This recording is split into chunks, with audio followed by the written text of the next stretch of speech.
সর্বনাশ এ কাকু এ না ভাই এ খালু এ মামু হালার বেড়া কমে গেলে মামু ও খালু সাপ এ কমবে সাপ কই কই ওই যে আরে সর্বনাশ এক করছে কি এতে হি রাসের ভাইপার কি আই সর্বনাশ করছে তোরা সবাই সর সর আমি সকালবেলা ফজরের নামাজ পড়তে যাই না এই রাসেল ভাইপারের ভয়তে তোরা মরে হিনে বলাইছো তাড়াতাড়ি বলা এ খালু এ তাড়াতাড়ি সাবধান রোজা বলান যাইয়েন না খান এ খালু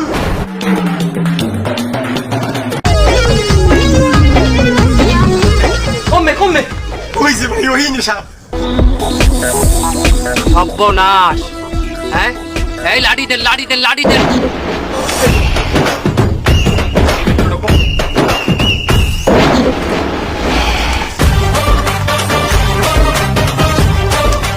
এই দাগের বাইরে কেউ আইবেন না বাইক না মামু মরণ বিনটা বাইক কর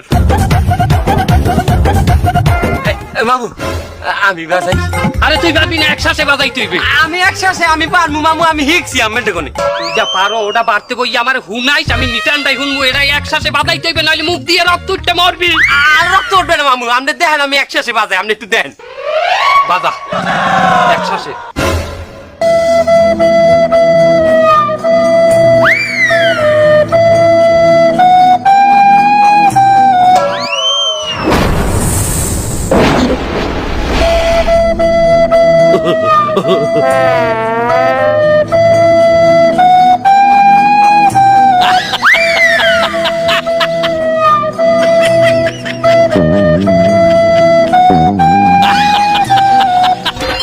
কি মামু এটা কি বাজাও তুই এটা কি বাজাইলি তুই টাইটানিকের বাজনা বাজাও এখানে কি জাহাজ ডুবছে আমি এটা ইউটিউবে কোনো হিকছি মামু ইউটিউবে কোনো টাইটানিক হিককে হইয়ে বাজাই তুই থাম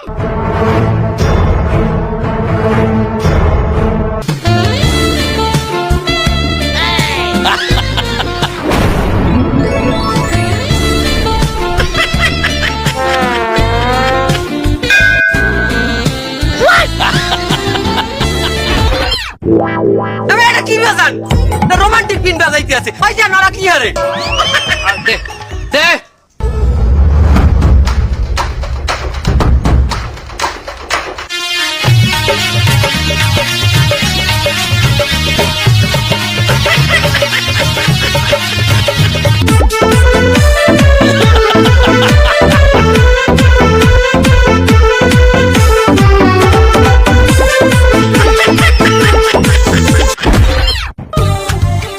কি বাজাও তুই পিন আমরা কি বেন টিন বুঝি আমাকে কি নাগ নাগানি ভাবছো আমনে কি আমি রাসেল ভাইপার আর আমনে রাসেল সুইপার বলে ভাই কাগলায় কথা কয় কি জানি বেড়া আর ওনরা তো আধ্যাত্মিক মানুষ অনেক কিছুই দেখতে পায় হয়তো কিছু একটা দেখছে এই কথা কইতে ও হইতে পারে আরে বেটা সবই হইলে বুয়া বেটা সবই হইলে বুয়া মুই জানি না বেটা আরে থামেন এই বিনটিন হালাও বিনটিন আমরা বুঝি না ডিজিটাল আছে এই বাজাও ডিজিটাল বাজাইতে হইবে কারাও এই হাপুরিয়া মংলুরের কোনো সাধারণ হাপুরিয়া মনে করি না বাইক না ডিজিটাল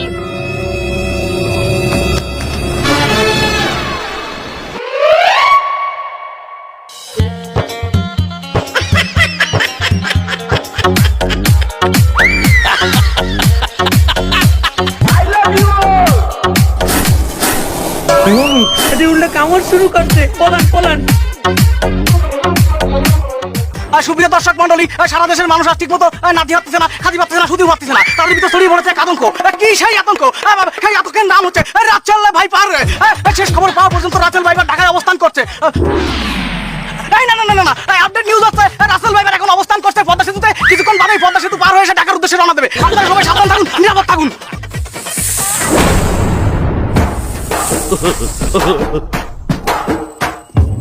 আমার কত বড় সাহস আমার নাম মিথ্যা কথা কয় আমি একটা রাসেল ভাইপার আমি বলে ঢাকার উদ্দেশ্যে রওনা দিচ্ছি আমি ঢাকা যাওয়ার কামটা কি আমার আমি যদি মানুষই কামড়াই তাহলে তো আমার এখন অভাব নাই মানুষ কামড়ানোর হালার ফালা আমি পদ্মা সেতু কেন পার হবো পদ্মা সেতুর যে টোল হ্যাঁ আমি এক বস্তা চাউল কিনতে পারি আমি সড়ক পথে কেন যাবো আমি তো একটা হাফ আমি যাবো নৌপথে।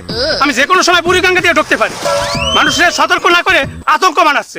আতঙ্ক আমি দেখাচ্ছি তোরে। এই বন্ধু নিউজ তো আরেকটা করে ফেলেছি বুঝছিস, এটাও ভাইরাল, মানুষের ভিতরে আতঙ্ক চালাই দিছি। আর দেশের কোনো কি খবর রচনা চল দেওয়ার আমার সময় নেই, আমার খবরই ভাইরাল। রাসেল ভাইপার মানে আমি মানে রাসেল ভাইপার, দুটোই ভাইরাল।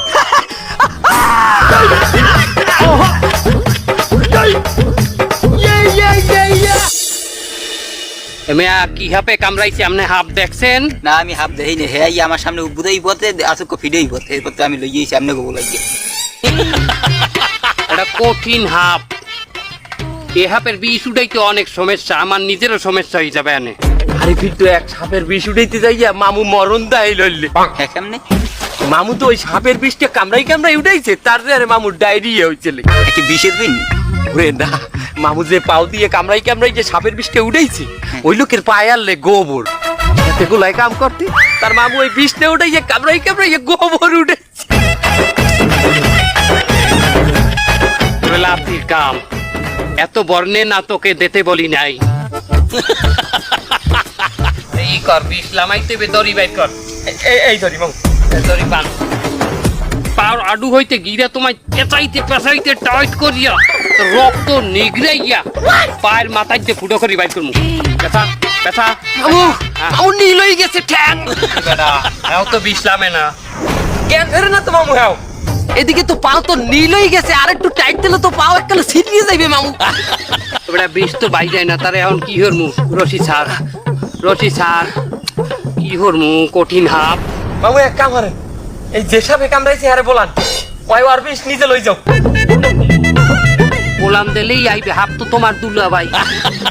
ওটা হলো গারু হাপ, বলাইলে সহজে আইবে না। আমার মনে কয় যে আপনি বুঝাই শুনেই কইলে পৃথিবীর সবচেয়ে বড় গারু হাপও আইবে। গারু বিন্ডা বাইক কর।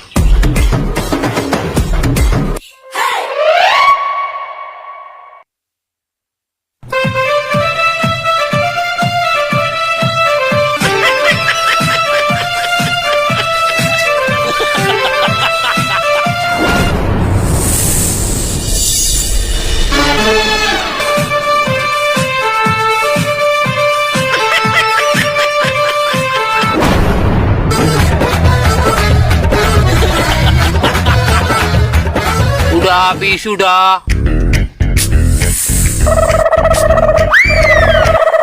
বিশুডাও না কে?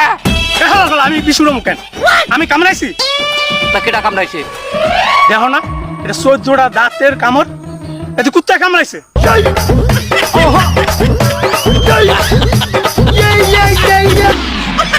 এত বছর আমার লগে কাম হরো, কোনটা হাপের কামড় কোনটা কুত্তর কামড় এটা দেখে বুঝাবি না, আমার হুনাবি না, আমার জানাবি না। আপনি তো লগে আনলেন, আপনি দেখে আমার কথা বাহেস করবি না, মহে কথা কও। আপনি কি কইছেন? এটা বলে হাপে কামড়াইছে? আমি তো আগেই কইছি যে আমি হাফ দেই নাই, হ্যাঁ আমার সামনে ফিডেই পথে।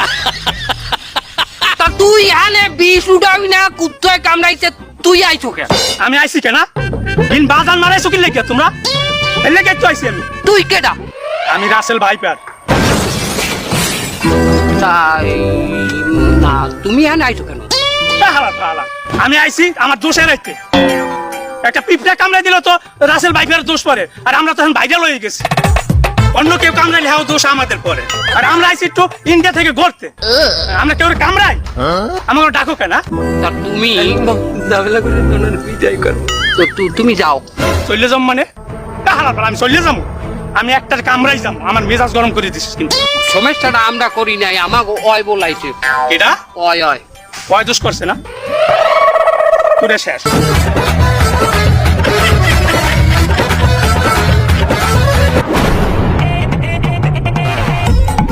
আমার বাবা বলছে কেটা? তোমরা কারা? আমরা বোঝা মামুর নাম হনেন নাই? মামুদের বিখ্যাত বই শামসু বই। সামনে কো দোয়াই। আর কে আমার পাও বানছো কা? কি আমার পাও বানছে কেডা? কোন হালার বলা বানছে? আয় আমার পাও তো লড়াইতে পারি না, কঙ্গই গেলাম তো আমি। এ পাও বানছে কেডা? মামু বানছে। তোর তার গোষ্ঠী গিলাই। বন্ধু রাস্তাঘাট একটু দেখে ঠিক টাইট দু, রাসেল ভাইপার টাইপের আবার মাথায় মাথায় পাতা দিও না, বুঝো না? রাস্তাঘাটে থাকতেই পারে, এখন তো এলাকায় সবাই ডেই নাম, সবাই মনে শুনি। আর বেটা ওই সময় ভয়টাই পাই নাকি, কিন্তু সেদিনকে একটু জন্য বাইসে গেছি। বন্ধু আজকা সব মানুষ কো কামড়াইয়ে মারুম গো। এবারে হরিস না, আমরা এত বছর ধরে এখানে রয়েছি, কোনো হানে কোনো ঝামেলা হয় নাই। তোরা 2 দিন আইছু ইন্ডিয়া দিয়ে ইয়ারে কামড়া ওয়ারে মারো, তো বলে কি আমাকে নাম খারাপ হয় বেটা? আরে মাওলা দি রাসেল ভাইপার দেখে আমাদের, আমি ওজা বলা জানি, তুমি খারাপ খারাপ। হলি কি তোরে এখন আমি কি বুঝাইলাম যে কাউরে কামড়াইস না, তো বলে কি আমাকে নাম খারাপ হয়? তাও তো দেখছো এই দেশে এখন মশাই কামড়াইলো, কো রাসেল ভাইপার কামড়াইছে। করছিস কি হালাল ভালা? ও ভাই ভাই, আপনি কোনো টেনশন হলেন না। ও ভাই আপনি কেডা? আমি রাসেল ভাইপার। ও মা আরে হটছিস কি, আবার অজ্ঞান হয়ে গেছে। ধর হাসপাতালে নেওয়া লাগবে। তোমারে লেগেছে কত যে ভালো। এই কি হয়েছে রোগীর, কি হয়েছে? এই রুগীরে হাফে কামড়াইছে। হাপে কামড়াইছে? কি হাপে কামড়াইছে? Russell viper. কি রাসেল ভাইপার? তাহলে তো এই রোগীর পরিবারের সাথে কথা কইতে হবে আমার। আর তাহলে আপনি রোগীর কি হন? আমি রুগীর কিছু হই না, তাহলে আপনি কিটা? আমি রাসেল ভাইপার। কি রাসেল ভাইপার? কি হইলে? আরে আল্লাহ, তুই কামড় দিলি কে? তুই একটু আগে রুগীটারে কামড় দিলি, এখন আবার ডাক্তারে কামড় দিবি? তুই আমাকে কি এই দেশে শান্তিতে থাকতে দিবি না? আরে এই দুইটা এনে থাক, তুইও থাক, আমি যাই। এই জন্যই সাপে কাটতে কখনো সাপ নিয়ে হাসপাতালে যাবেন না, নয়তো ডাক্তারেরও একই অবস্থা হবে।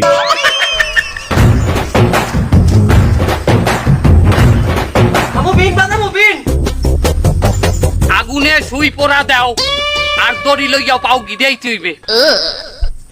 এ জায়গা কি হইতে আছে? একটা লোকের সাপে কামড়াইলে আরে লইয়া যাওয়ার আগে সদর হাসপাতালে, আর তোমরা মেয়া ভাওতাবাজি পাইছো না? তোমরা এই জায়গা ভাইয়া ওজালি শুরু করিয়ে দিছো। আরে তোর একটা কথা কই, তুই একটা কিছু হইলি খালি ওজা বলাই লইয়া ভাই কয়টা পাও তোরে? তোরে কয়টা করিয়ে দেয়? কাকু মধ্যে 100 টাকা দিয়ে দেয়। আরে মিয়া তোমরা কি করতেছো গুলা? হ্যাঁ কি উজালি শুরু করছো? কি ভাওতাবাজি পাইছো? কি হইছে কি? হ্যাঁ ওজার কাজ ডাক্তারে পারে? তোমার সদর হাসপাতালের ডাক্তার কি এই বিষ নামাইতে পারবে? ওরে মাউগর ফোরা খারাই তোকে দেখাইতাছি আজ ওজালি খারা।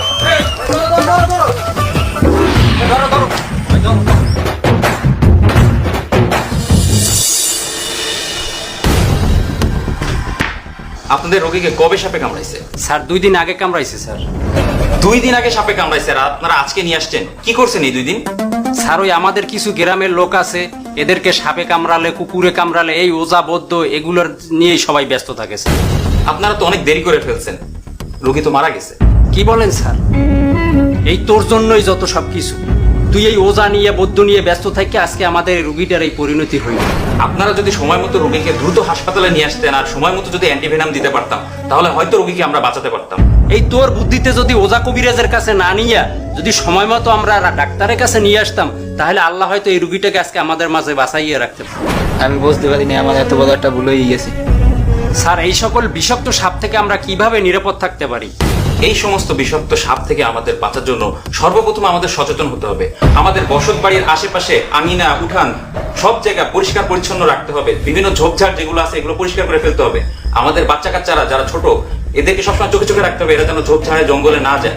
আমাদের আঙিনা যদি পরিষ্কার পরিচ্ছন্ন থাকে, যে কোনো ধরনের বিষাক্ত পোকামাকড়, সাপ আমরা শনাক্ত করতে পারবো। কিন্তু আমাদের আঙিনা যদি অপরিষ্কার থাকে আর এখানে যদি পোকামাকড় বাসা বাঁধে, আমরা কখনোই সেটা খেয়াল করতে পারবো না। এছাড়াও যারা টিনের ঘর, মাটির ঘরে থাকেন, তাদেরকে সব থেকে বেশি সতর্ক থাকতে হবে। শুধু তাই নয়, এই সমস্ত বিষাক্ত সাপ, বিচ্ছু, পোকামাকড়ের হাত থেকে রক্ষা পাওয়ার জন্য আল্লাহ পাকের কাছে আমাদের দোয়া চাইতে হবে। দোয়াটা হলো আউযু বিকালিমাতিল্লাহি তাম্মাতি মিন শাররি মা খালাক। আরেকটা জিনিস দেখলাম, আপনাদের গ্রামের